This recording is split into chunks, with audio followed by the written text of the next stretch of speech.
to say something, you are permitted to do so. Yeah, I want to thank the respected leader. I'm only building upon where my predecessors left off, and I can guarantee you there will be no discrimination. Let me make you happy. We are just about to start work on the Winneba Junction, Winneba Runabout, and do it all the way to the university, and a lot of work around Winneba, just to signal that there's continuity in development. Thank you. Mr. Speaker, this is a happy news. And Mr. Speaker, this is a happy news that I want my constituents to hear this good news coming from the Honorable Minister, that from the runabout all the way into main town, Winneba, is scheduled to be worked on. Mr. Speaker. Honorable Minority Leader, file another urgent question. That will be a constituency-specific question.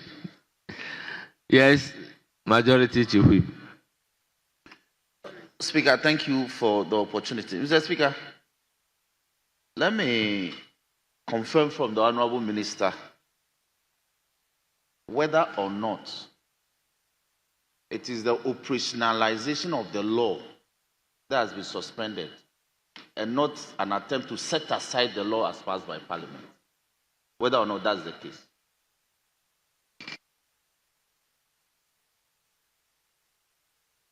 Thank you, Honorable Speaker. Indeed, a minister has no such powers to suspend a law passed by Parliament.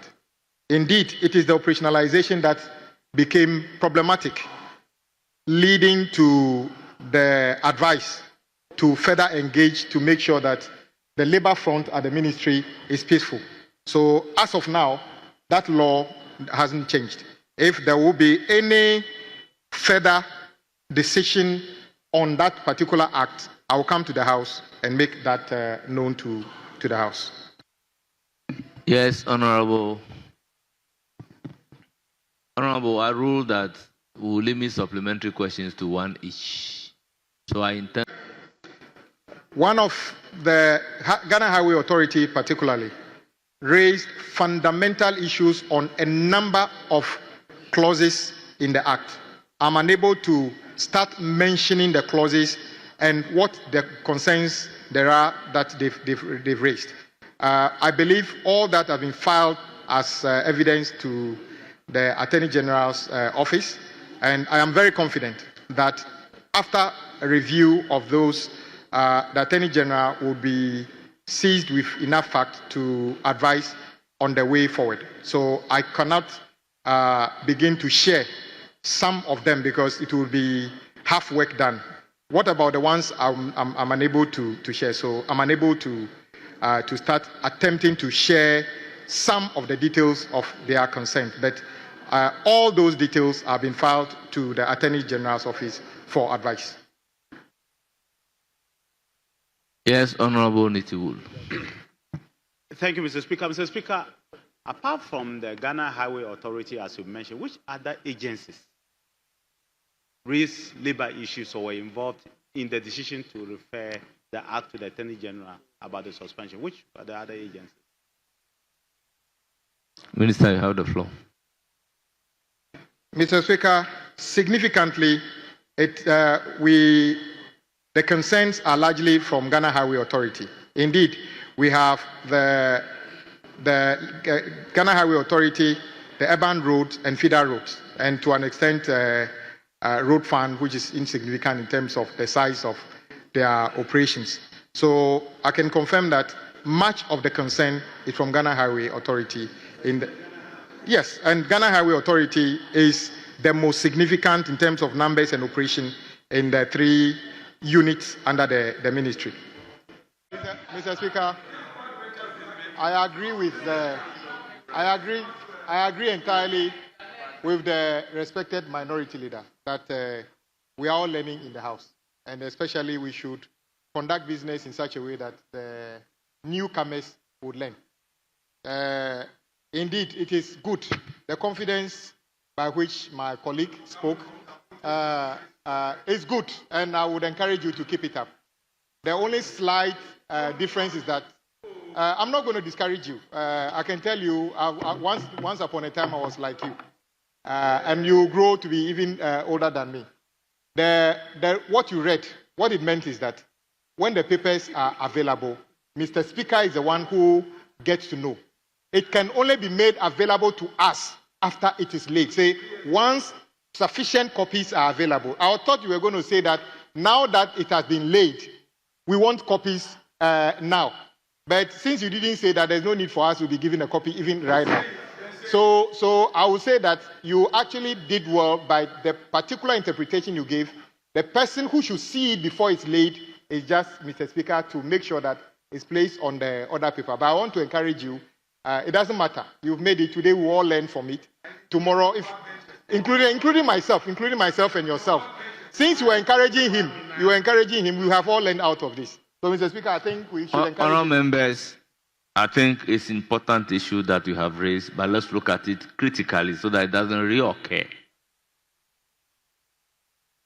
Whenever sufficient copies of a paper have been received in the office of the clerk for distribution, so sufficient copies are not to be distributed to members. Therefore, at this point of laying, you cannot be justified in saying that sufficient copies are not distributed to you. When it is ready in the office of the clerk, that is what the provision is saying. Then, to members on notice of the presentation of the paper may be placed on the other paper. So when sufficient copies are ready, notice is then placed on the other paper. At that point, the paper will not be distributed. Okay, it went further to say that, and when the speaker announces presentation of papers, the person laying the paper shall rise and bow to the chair, and the clerk shall read the title of the paper, and the paper shall be considered to have been laid on the table. So the stage that we are now, it will therefore not be within the rules for you to be raising an issue that copies are not on the console or copies are not electronically distributed. So where we are now, the clerks have not complained of not having sufficient copies. So therefore, they place it on the other paper pursuant to receipt of sufficient copies. So what I am supposed to do is to mention it, the member get up to bow, then it is carried. It is after that that any distribution can be carried out. So if you are saying that electronically or manually, we cannot do that before getting to this particular stage. Mr. Speaker, I've guided. But what I was saying is that, okay. No, I want to find, okay. Mr. Speaker. Why? Honorable, why? Please. Why? Yes, Mr. Speaker called me. Why? Please resume your seat. Why? We are here to do business. Mr. Speaker. No. Okay. Thank you.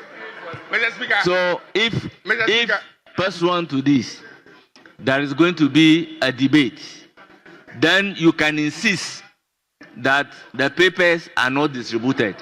So therefore, we cannot proceed with the debate. Yes. Mr. Speaker, I've also been in this house for some time now. If it is possible, the tradition has always been same, that the class at table will make papers that have been laid available to members. So if it is possible, the clerks, before you lay, once you know the papers have been laid, you make sufficient copies so that this type of complaint doesn't come. So well, Honorable Nitiwood, I'm looking at the stage of the complaint. Okay. He is of the view that before we carry out this exercise of laying, sufficient copies must be made to members. And that is not the case. So it is after this stage. That's all that I am saying.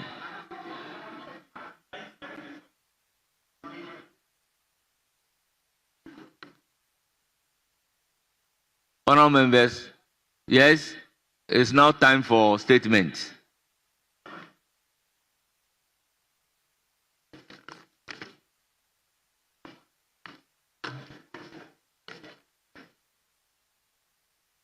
Yes, Honourable Minority Leader. Mr. Speaker, pursuant to my earlier application for leave, which leave was granted, save that I should pursue it at the right time, I believe that this is the opportune time to proceed. Mr. Speaker, an economy cannot be run where there are no payments for work done by the private sector. We've been hearing of the cedi being stable lately, which is good. But where the Ministry of Finance has come to this house, presented the budget statements, this house approving appropriation, then 3 months down the line, no payments are being made. Releases to ministries are delaying. We don't know what the problem is. The roads minister, for instance, is in this chamber. He has to pay contractors. Road fund payments, they even decapped it. They said no more capping. What is happening? Ministry of Trade and Industry, Ministry of Education. Mr. Speaker, all ministries are complaining. Mr. Speaker, I'm not saying all ministers, I say all ministries, all ministries. If But, the Honourable Minister of Minority Leader, with all due respect, yes, Mr. Speaker. the ministries are complaining to you, or they Mr. are Speaker. complaining to the majority Mr. leader? Speaker, Mr. Speaker, They are complaining to all of Mr. Speaker, This man complained to me, this man. Yes. Mr. Speaker, Mr. Speaker, what is happening today has happened before. Buffer stock, you recall, Mr. Speaker, you recall, in 2023, 2024, suppliers came to Parliament to protest. They actually petitioned Parliament because buffer stock had delayed their payment and their bankers were chasing them. Mr. Speaker, recently we saw in the news, EcoBank meeting the Ministry of Finance because businesses have taken loans from the banks. They met them, they encouraged the ministry to make payment. Mr. Speaker, the banks are worried. To sustain the banking sector, the Ministry of Finance must pay the private sector. Mr. Speaker, the ministries would have to execute the agenda for the year. And if they don't have what it takes to execute, how can they execute? Mr. Speaker, the finance minister must come to this house. He must be programmed to come to explain what circumstances are leading to all of these. Only a day or so ago, he came here with an urgent bill for this D-levy. The House, by majority decision, approved it. Mr. Speaker, we are interested. If the ministry is involved in any reforms, we need to know as a House. What is delaying payment? After Parliament has appropriated, the Minister of Finance will decide not to take action, and contractors are leaving sites. Suppliers have gone for Honourable loans. Minority Leader, I thought the approval was by unanimous decision. Mr. Speaker, which approval? The approval. I put a question. On the bill? Yes. No, Mr. Speaker. There was some objection. You said No. the ayes have it. Yes. Yes, but there were nays. and we came under a particular order of Yes, the House yes, to challenge for head yes. count. And I You want to remember? count you. And you Yeah, were so not it was available not to be a counted. unanimous decision, Mr. Speaker. And you were not available Mr. to be Speaker, the counted. records have it that the majority approved that bill. If you check the report was by majority decision. How do you walk out after voting? Mr. Speaker, we didn't vote for that bill. And we will never vote for that D-levy. Mr. Speaker, you say you are against E-levy, which is bringing only 1.6 billion. And then you introduce 5.7 billion levy and will support. No. Mr. Speaker, the Ministry of Environment and Science needs its resources to function. The Ministry of Interior, our police, Honorable, our prison service, Mr. Honorable Speaker, Minority Leader, Mr. Speaker, please. with all due respect, I think a bill passed by this House cannot amount to a matter of urgent public importance. Mr. So Speaker, if I'm you not have- talking about the bill. I Yes, only related to it. Yes, so speak to. I should stay Yes, on yes. the actual matter. Yes, stay on but track. Mr. Speaker, there are tangential issues. Please permit me. This is a debate. Don't limit the space. Well, Of if course, you Mr. want to Speaker, raise when the I use matter, debate in this context, if should you understand. want to raise a matter of Mr. urgent Speaker, public this is importance, advocacy. it's not open for Very well, Mr. Speaker, debate. that's fine. That's fine.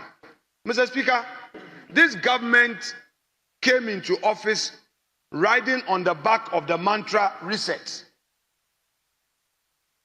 The true meaning of that mantra, resetting Ghana, should not include delay in releases to ministries and agencies. If the ministries have a function to perform, they need resources. And this House has approved resources for the ministries. And the Ministry of Finance is refusing to release these resources. We need to know. Mr. Speaker, we need to know. Mr. Speaker, it's not about how many minutes. This is an important matter. And let's be very careful. Mr. Speaker, what is the negative impact of the actions of the minister on the economy? That we should interrogate.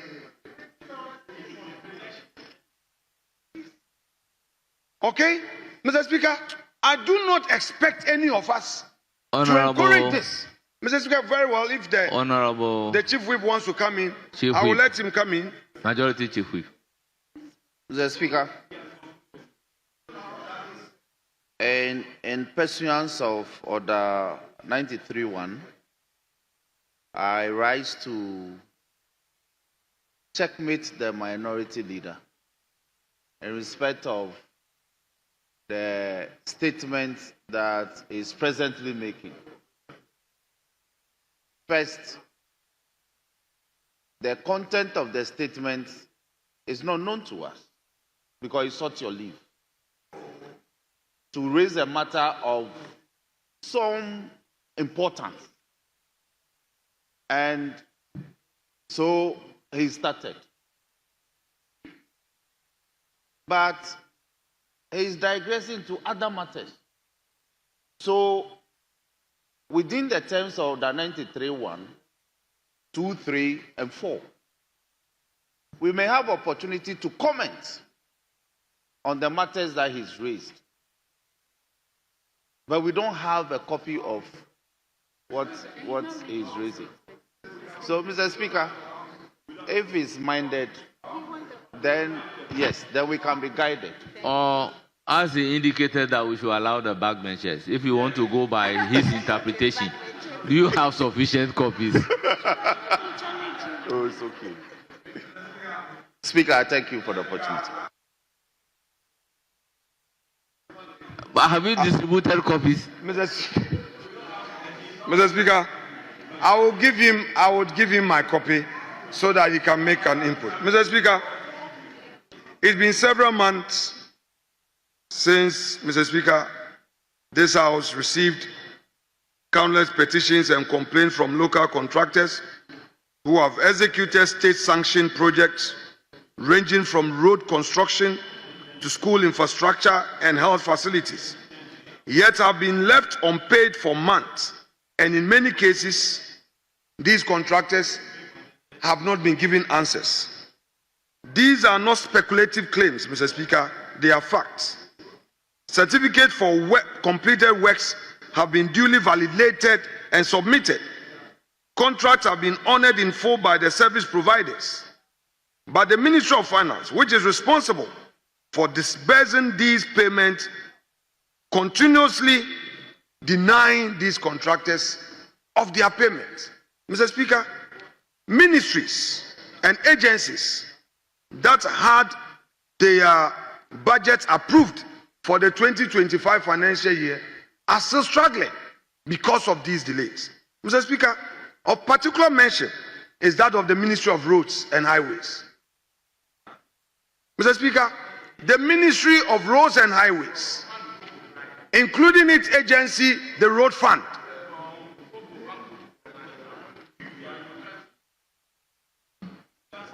is not doing any payment because the funds are not there. Mr. Speaker, for us, it's not about the reliction of duty. It is an economic injustice of great proportions. While the government tout figures and projections of economic growth and stability, the lived experiences of contractors, they are workers. Mr. Speaker, when the contractors are not paid, it's not just about them, the workers, the effect on employment, creating more unemployment and the livelihood of their families and dependents. Mr. Speaker, these are matters that must be of concern to us. Mr. Speaker, the cascading effects of these non-payments are very profound, and we all know as a house. Collapse of local businesses. For the foreign contractors, they may have a backing from their home. They may have cheaper sources of funding. What about our local contractors? They take bank loans at a high interest rate. And therefore, Mr. Speaker, these contractors are having to lay off workers, downsize operation, or even shut down completely due to cash flow constraints. So what has become of the one job, three shifts? These contractors who could have taken advantage of the one job, three shifts, the 24-hour economy, have nothing to do. Mr. Speaker, those who are affected are not only the entrepreneurs, they are the masons, the carpenters, the electricians, the trotro drivers, the transport operators. Mr. Speaker, all of who are part of the value chain in the industry. Then, Mr. Speaker, its effect on non-performing loans. Mr. Speaker, a significant number of contractors are pre-financed by the commercial banks. Therefore, if they are not getting payment, the non-performing loans affect their business and affect the banks. Mr. Speaker, we tired of the lip service.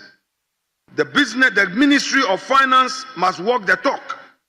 Their actions are threatening the financial sector and its stability and putting pressure on an already strained banks.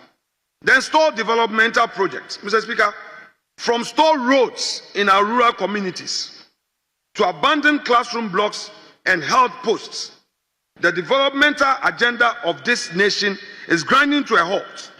Citizens are being denied access to critical infrastructure. And Mr. Speaker, directly connected to this is the erosion of investor confidence. Mr. Speaker, if our economy cannot pay for services rendered, how would that encourage investors to come in? Because government is a major partner in the supply chain. Without government, no business can flow. So if an investor is coming in to undertake a major infrastructure and is not sure, there is no certainty in payment, how would that investor come? Mr. Speaker, that we must consider. There's a clear contradiction in economic management claims. Mr. Speaker, the government continues to insist that the economy is on a path to recovery with improved macroeconomic indicators and restored investor confidence. Mr. Speaker, but that is not what is happening. Whereas you are talking about a stable city, the production, the crop production, the consumers, if you look at producer price, if you look at foodstuffs, there is likely to be a price inflation because the government is not supporting the Ministry of Agri. Look at the budget. The Ministry of Agri was allocated 1.5 billion cedis. Of this, over 900 million is going into compensation. So government is not investing in production. We are talking about having stability in your currency, but in the area of agriculture, you are not making investment there. So over time, you will get exposed. Over Honorable time, Minority. those Honorable resources, Minority food Leader. stuff will not be there. Honorable Minority Leader. Mr. Speaker, I'm going to give me a copy to respond. No. But I think I we are shouldn't go there. not operating within the rules. Yes. Honorable So I should conclude. Minority Leader, you are making this under Order 93 That is so. with a combined effect of Order 67. Yes, please. Reading Order 93 as a whole, Yes, please. you are not to provoke debates. At all. Yes, sir. But what I am sensing is that the leave granted you is being used as if we are in a political platform. Oh, Definitely, no. debate will be provoked Oh, okay, Mr. Speaker. by all the assertions It's okay. that you are making. Oh, okay. So I will want the leave granted you to be used judiciously Mr. Speaker, by I take a raising cue. the matter of public importance. Mr. Speaker, I take a cue. Mr. Speaker, I've made a promise to myself that I will not be in this give and take. I will take a cue from you and move on the right path. Mr. Speaker, I would take a cue. Mr. Speaker, I would take a cue. Mr. Speaker, my main concern as I bring this matter to our attention is that if care is not taken and the right investment is not made to encourage production, we may end up having to export more, and that would affect the economy the more, and we cannot control it. Mr. Speaker, import the more. Thank you very much. Mr. Speaker, what plans does the Ministry of Finance have to settle these arrears? Why has government continued to initiate new projects without paying for those already executed? Why are the ministries not receiving that which we have already approved for them? Mr. Speaker, I would want to strongly conclude by saying that the true test of economic management lies not in short-term successes. It lies in a long-term comprehensive policy that looks at all sectors of the economy, including timely releases to ministries to enable the minister to function and function well. The Ministry of Finance must tell this nation something. The ministers must rise up to this occasion by letting us know why they remain silent whilst appropriations meant for them have still not been released to them. Mr. Speaker, I thank you, and I shall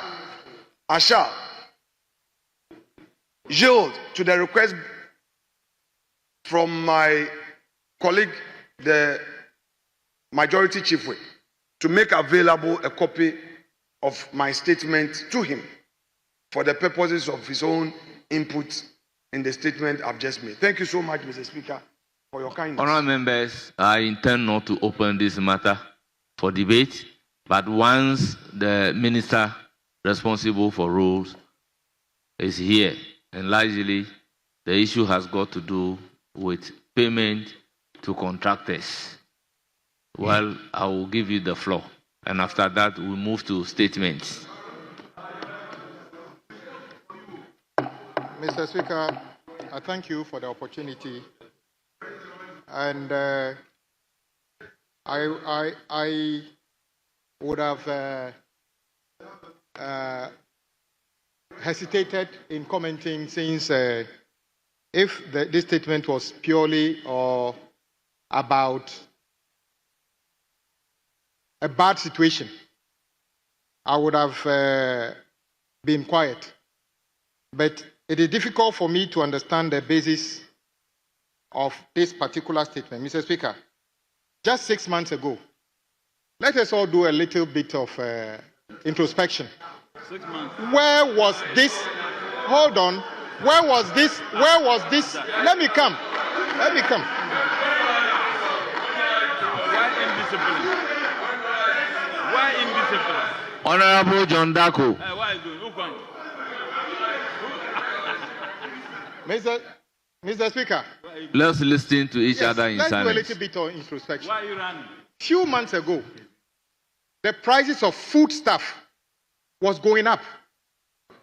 Just few months ago, people in this country were complaining almost about everything. Mr. Speaker, few months ago, after implementing planting for food for 8 years. Hold on, because he talked about food. Listen. Don't mind that. When you talk, the camera is catching.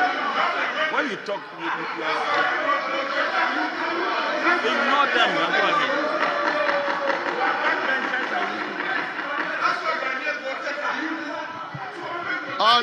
Honorable So shut up when we are setting. Honorable member for across. Shut up when we are resetting the. Okay, thank you, Mr. Speaker. You created a mess. We are resetting. Few months ago, after implementing planting for food for 8 years, your last policy, listen, your last policy was to spend $500 million to import rice. Yes. After implementing planting for food for 8 years. What exactly are you talking about here? Hold on. My brother, member for Today, Mr. Speaker, because he actually spoke passionately about why contractors are not paid. Colleagues, listen. Just this morning, I gave you a snapshot of a little things that happened in my ministry. Where your government paid somebody 30, those contractors who worked and were not paid were there. When you paid a contractor $30 million for no work done. $30 million. And that contractor was a contractor that the former vice president actually took and did short cutting and promised everybody. When contractors were working. Listen. You have created a mess. Mr. Speaker, in fact, that is why I am demanding that part of the money that I would have used to pay contractors is the $30 million you gave to a contractor for doing no work. For doing no work. You see, for doing no work. You ignored those. You ignored those who have worked. You ignored those who have worked for up to 21 billion and you didn't pay them. Yet you were paying a foreign contractor $30 million for doing no work. Mr. Speaker, I am 100% in support of the finance minister to audit the payments before we pay. Yes. If I rushed to ask him to pay, the finance minister would have paid additional $14 million to the contractor who you paid the $30 million. For no work done. Will you be happy about that? So indeed, we are going to pay contractors, including the contractors in the minority leaders constituency. The only thing I realize is that you are good at identifying contractors who haven't been paid, but you actually forget to pay them all the time. The contractors working towards Winneba, when was the last time they were paid? Mr. Speaker, And you I can tell you. to me. I can tell you. Mr. Speaker, I am not a selfish minister. Is it not the Winneba MP? The ecosystem of the economy is not only about road. It is not merely about give me money to pay road contractors. Road contractors exist within an ecosystem. When you actually spend all the monies and expected that we should be in doom so by now, Yes. it is the responsibility of the government to keep the lights on. And I am happy that we prioritize and save the situation. Over $6 billion. So, Mr. Speaker, I can guarantee you contractors will be paid. Contractors will be paid if you were to, and the difference, After auditing. Mr. Speaker, when the leader was speaking, I was quiet. You're quiet. Mr. Speaker, the only thing, Mr. Speaker, the only thing I was expecting the respected minority leader to do is that he should have admitted that whilst they were in power, whilst he was sitting in this chair, the dollar was 16 cedis. Today, the dollar is 12 cedis, 11 cedis, 12 cedis. Whilst he was sitting here, inflation was approaching 30%. Today, the inflation is about 18%. Whilst he was sitting in this chair, forgetting to pay contractors, almost all contractors stopped work. Even, let me tell you, I am very happy and I want to commend some contractors. Once you fail to pay them and they stop work, I can tell you a number of contractors who have gone back to site. Just believing that NDC will pay. And of course, some of them have gone back to work. So, Mr. Speaker, this cry, Mr. Speaker, this statement, Mr. Speaker, Leader, I'll come back to you. Let me finish. Mr. Speaker, this statement, Mr. Speaker, no, Mr. Speaker, leader, cool down and take it. Yes. Cool down and take it. It's Thursday. Take it smoothly. You understand? Just this morning, I made you happy. I made you happy that when your government forgot about taking the road to Winneba and the university, we have just planned to do that road for you. And pay the contractors. Mr. Speaker, this statement is not genuine because the basis upon which the statement was made are completely flawed. How can you tell the economy is doing bad when inflation is coming down? When the city is performing very well? When prices of foodstuff is coming down? When prices of transportation is coming down? And let me tell you, Mr. Speaker, how can you say we are not paying? When this house, your own friend, the finance minister, came here, and the day he came, he said, I just paid about 1 billion Ghana cedi to common fund. NHIS is being paid. Get fund is being paid. Even the school feeding that became a problem for you, from now, we are paying them. When was the last time you heard? When was the last time you heard a school feeding contractor complaining? When you were sitting here, all that were happening. You understand? Oh, of course. The ones that are your women organizers when they do. Honorable Minister. Yeah, Mr. Speaker. Honorable Minister, I'm afraid to say, Minister, enough is enough. Other than that, let me my conclude. contractors will not be paid. So, Mr. Speaker, there's confidence in the economy. I can tell you this confidence is not a fluke. President Mahama is on the right path. And I can guarantee you, mark my words, President Mahama will go down on record as the president that delivered the biggest ever road infrastructure in our country within 4 years. Mark it on the wall. And we believe it. And Mr. Speaker, this is not going to be about borrowing. We are going to do that and keep all the indices in check as well. Thank you. We are not a reckless government. And Mr. Speaker, we shall do this. Mr. Speaker. Thank you, Honorable. I'm concluding. Just to say that, Mr. Speaker, I agree that, yes, the 21 billion Ghana cedi debt left by the MPP when my good friend was sitting in this chair, we shall begin paying them when we finish auditing. If I rushed, Mr. Speaker, to pay contractors, I would have paid $14 million more on top of the $30 million they paid the contractor who did no work. And that is why we need to be prudent and be more efficient. Road Ministry is not an island in the economy. We are part of the ecosystem, and we shall do the right thing for the people of this country, including the minority leader. Thank you.